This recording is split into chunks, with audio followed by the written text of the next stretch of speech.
Élisée pria et dit, « Éternel, ouvre ses yeux pour qu'il voie. » Et l'Éternel ouvrit les yeux du serviteur, qui vit la montagne pleine de chevaux et de chars de feu autour d'Élisée.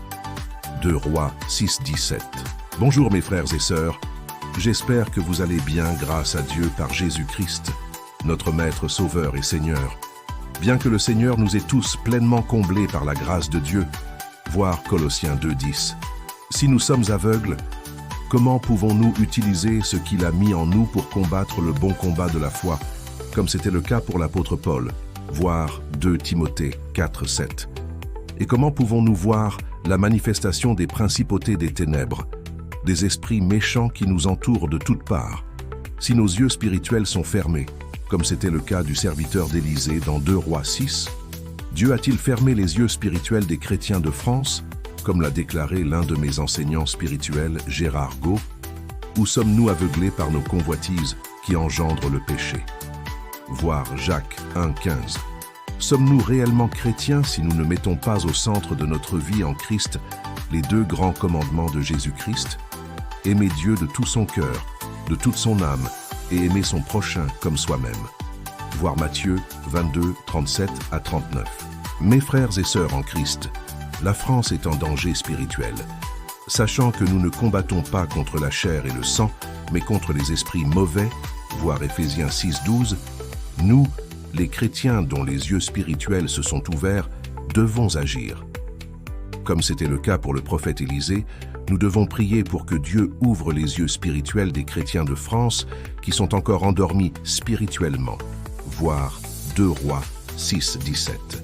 Nous devons prier pour que Dieu illumine davantage les yeux de notre cœur, afin que nous sachions quelle est l'espérance qui s'attache à son appel, quelle est la richesse de son glorieux héritage au milieu des saints, et quelle est l'infinie grandeur de sa puissance, qui se manifeste avec efficacité par le pouvoir de sa force envers nous qui croyons, voir Éphésiens 1, 18 et 19.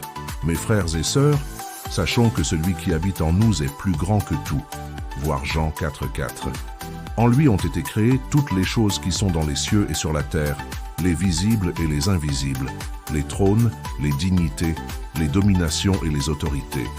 Tout a été créé par lui et pour lui, voir Colossiens 1, 16.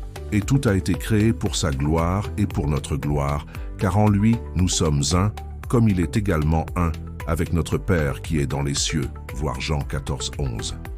Mes frères et sœurs, sachez que le chemin de la croix est rempli d'épreuves, et que c'est par beaucoup de tribulations qu'il nous faut entrer dans le royaume des cieux, voir Actes 14, 22. Ayant vu en esprit ce que l'œil n'a point vu, voir 1 Corinthiens 2, 9, il nous revient de crier à travers cet enseignement, selon ce qui est écrit dans Proverbes 1, 20, 21. La sagesse crie dans les rues, elle élève sa voix dans les places, elle crie à l'entrée des lieux bruyants. Aux portes dans la ville, elle fait entendre ses paroles, afin que beaucoup d'âmes soient sauvées lorsque viendra le jugement dernier. Mes frères et sœurs, fortifiez-vous dans la parole de Dieu.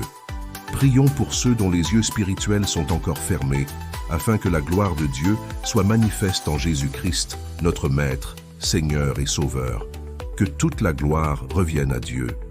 Que personne ne méprise ta jeunesse, mais sois un modèle pour les fidèles, en parole, en conduite, en charité, en foi, en pureté. Veille sur toi-même et sur ton enseignement. Persévère dans ces choses, car en agissant ainsi, tu te sauveras toi-même, et tu sauveras ceux qui t'écoutent. 1 Timothée 4, 12, 16.